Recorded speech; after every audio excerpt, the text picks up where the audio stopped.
Dans la salle de conférence, 30 chefs d'État africains et près de 5000 participants. Mais un grand absent, le Premier ministre japonais atteint du Covid. C'est par visio qu'il a fait ses interventions. Fumio Kishida a voulu tout de même faire de cette TICAD un moment historique des relations Japon-Afrique. Dimanche, à la clôture du forum, il a fait une promesse inattendue, plaider en faveur de l'Afrique pour un siège permanent à l'ONU. Pour agir de façon efficace et consolider la paix et la sécurité en Afrique, il est urgent de remédier à l'injustice historique de l'absence d'un siège permanent pour l'Afrique à l'ONU.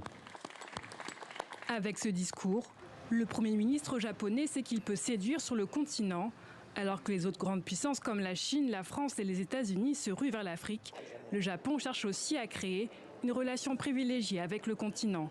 Tokyo a annoncé une enveloppe de 4 milliards de dollars destinée à la promotion d'une économie verte dans les pays africains. À l'ouverture de la conférence, le président tunisien, hôte du sommet, a appelé à une mobilisation des États africains. Pour la Tunisie, une refondation des relations entre l'Afrique et le Japon est un enjeu important.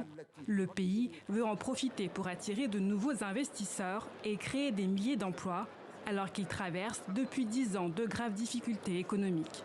Comme vous savez, le Japon, c'est la 3e puissance économique mondiale. La Tunisie, c'est la porte d'entrée en Afrique. Donc à travers ce sommet-là, la Tunisie pourrait assurer le pont entre le Japon et l'Afrique dans tous les domaines. Seule ombre au tableau de cette conférence, le départ précipité de la délégation marocaine. En cause, l'accueil réservé par Kais Saied à Brahim Ghali, chef du Front Polisario, qui réclame l'indépendance du Sahara occidental. Une absence regrettée par le président du Sénégal à la tête de l'Union africaine.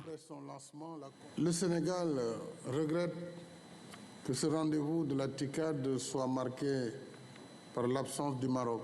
Nous espérons que ce problème trouvera une solution durable à l'avenir pour la bonne marche de notre organisation. Les chefs d'État ont aussi évoqué le problème des réfugiés et des pénuries alimentaires dans la Corne de l'Afrique. Le Japon a déclaré son intention d'y nommer un ambassadeur.